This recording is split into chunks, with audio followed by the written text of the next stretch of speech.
Bonjour tout le monde. Alors ça faisait un petit moment que j'avais pas fait de tuto, donc vacances, la mer, bronzage, etc., etc. Et beaucoup de travail. Du coup, oui, un tuto qu'on m'a demandé, c'est sur comment incruster une photo dans un fond.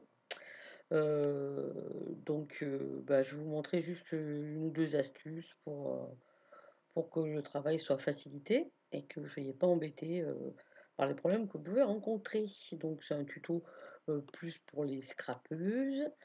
Voilà, je prends un fond. Euh, Celui-là, il est tout plein de taches et très texturé, un fond papier aquarelle. Et je vais y mettre une photo d'une petite miss. Là, voilà. Et je vais la passer dessus. Voilà, moi je glisse, hein. Donc, effectivement, l'incrustation, la qualité de l'incrustation va dépendre aussi beaucoup de la photo. Ça, c'est une photo de grande qualité, qui est une grande taille. Je suis obligée de la diminuer un peu. Donc, voilà la miss. Comme ça, à peu près. Voilà. Donc, cette petite miss, on va l'incruster. Alors, c'est enfantin, hein. Vous allez dans le panneau des calques, ici.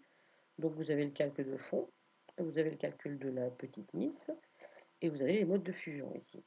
Fondu, obscurcir, etc., etc. Donc, on va pas les regarder tous. Comme d'habitude, je vous invite à faire des essais. Alors, sachant que chaque mode de fusion va dépendre et de votre fond et de l'objet à fusionner. Donc, c'est de l'expérimentation, du bidouillage, hein. Donc, on y va. On peut rigoler 2 minutes, hein, et se dire que celui-là fait pas grand-chose. C'est pas vraiment l'incrustation qu'on souhaite. Celui-là, c'est déjà plus sympa parce que la photo prend la texture du papier et prend aussi toutes les millions de saloperies de taches qu'il y a dessus. Bon, ça aussi, hein, ça peut avoir un effet sympa. C'est déjà plus rigolo que ça. Densité couleur plus, c'est très souvent, je ne vous cache pas, très souvent le mode de fusion que, que l'on utilise sur l'incrustation de photos.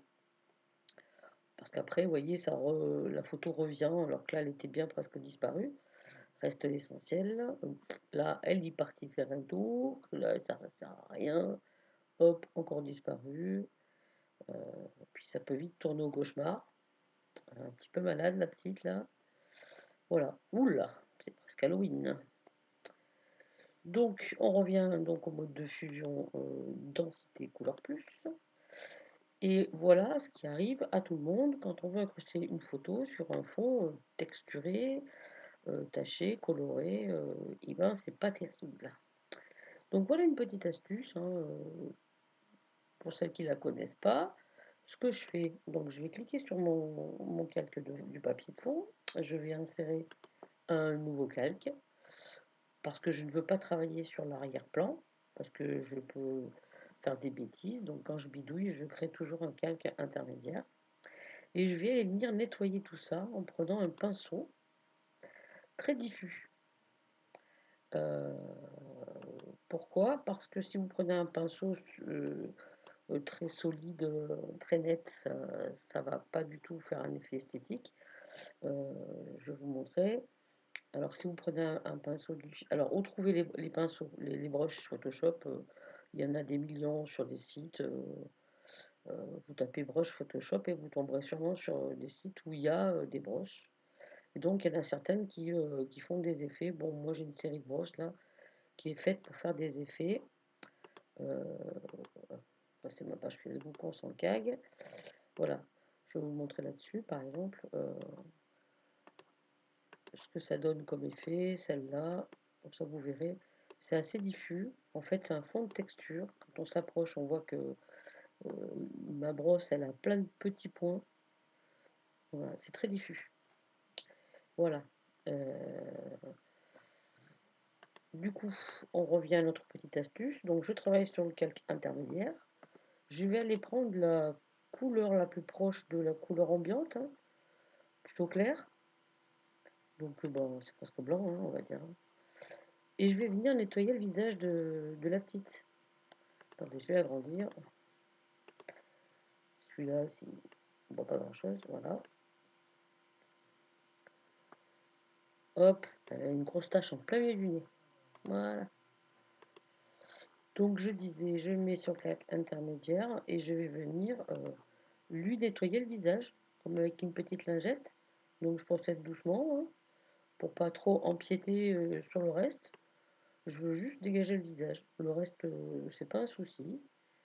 Donc voilà. Je vais venir le nettoyer un petit peu sa petite bouillette. Voilà. Je peux laisser des effets de tache sur le bandeau. C'est pas grave. Voilà.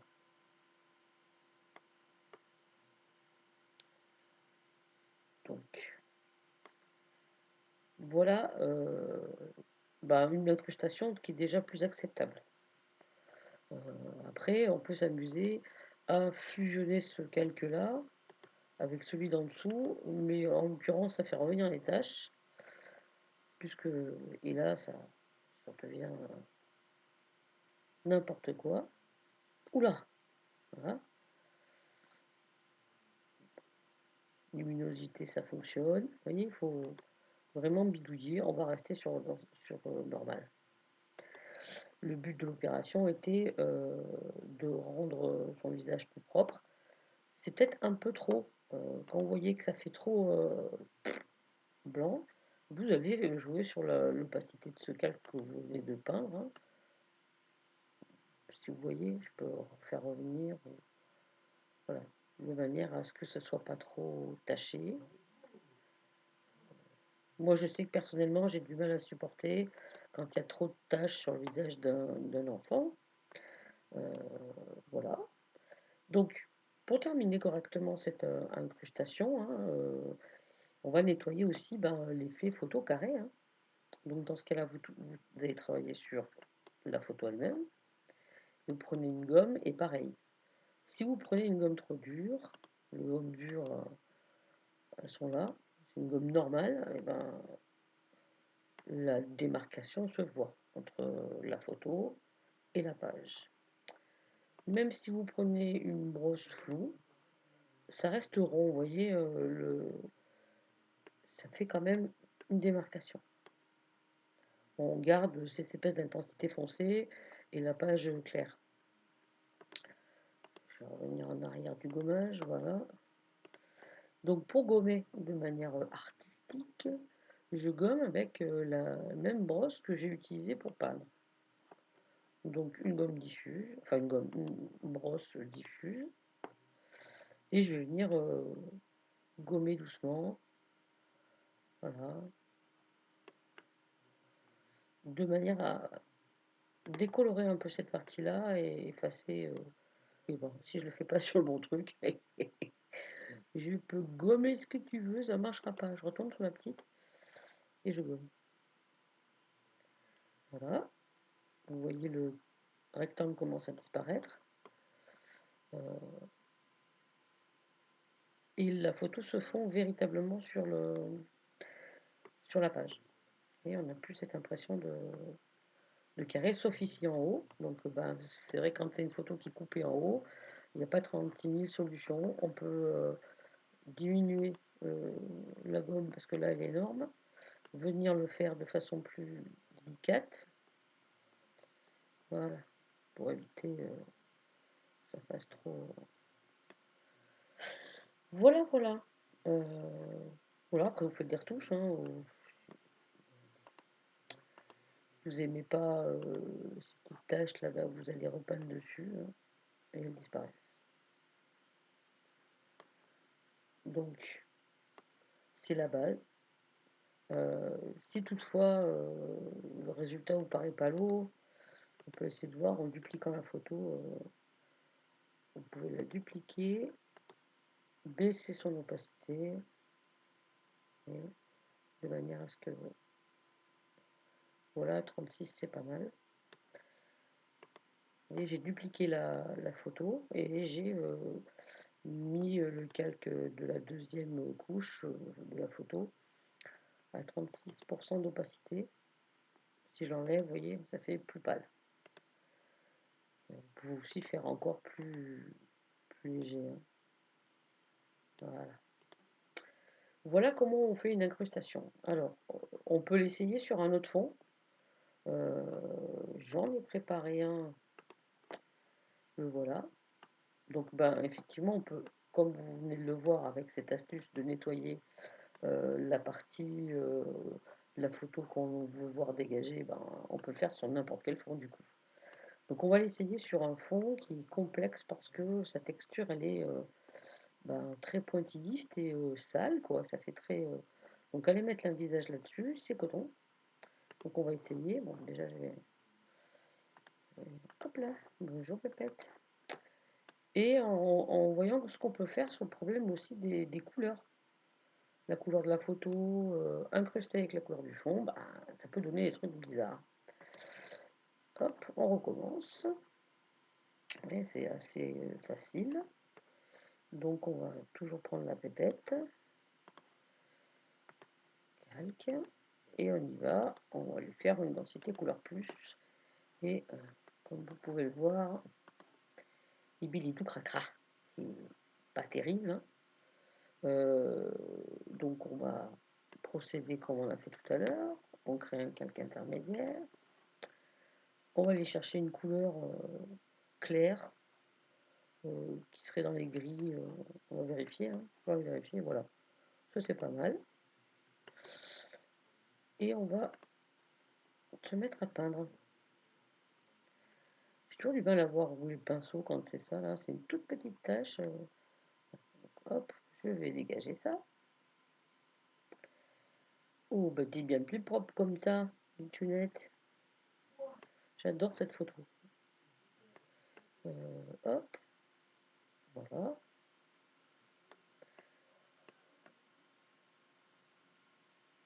Donc ça nous donne quelque chose d'un peu plus acceptable en incrustation. On peut laisser tous les accessoires, le bandeau, tout ça avec la texture de la page, hein, c'est l'effet voulu. Et pareil, je vais venir ben, effacer ce rectangle et fondre la couleur plus foncée de la photo avec le fond. On voit pas la démarcation. Ça y est, j'ai perdu mon pinceau. Ah, voilà. Voilà. Allez, je l'ai perdu. Je vais aller m'acheter des yeux, je reviens. Bref, vous avez compris le principe. Et là aussi, une petite astuce. Alors là, j'ai trop gommé. Pour aller ben, gommer le haut du crâne, je garde la même brosse, mais au lieu qu'elle soit en 900 pixels, je vais mettre à peu près la moitié. La moitié, j'ai dit de 900, c'est 400 chez moi. Bon, on va faire comme ça, pas le contrarier. Et je vais venir créer une chevelure. Alors je vous entends déjà, bah c'est moche, c'est noir, les cheveux en haut, ça va pas, gna gna gna gna. Faut pas vous prendre la tête. Quand sur une partie de la photo comme ça est sombre, ce serait bien d'avoir la même couleur que la petite frange, hein. Et bien comment on fait? Et bien comment on fait? Ben on fait comme ça. On va aller dans la palette des outils et ici là, vous avez un outil qui s'appelle densité moins, densité plus, éponge. Je n'ai pas besoin d'éponge, donc je vais aller prendre densité moins. Parce que ces cheveux-là, ils sont sombres parce qu'ils sont denses sur la prise de vue. Donc je vais aller passer ma brosse de densité moins sur les cheveux. Et vous allez voir, ils sont un peu plus roux. C'est un peu plus acceptable.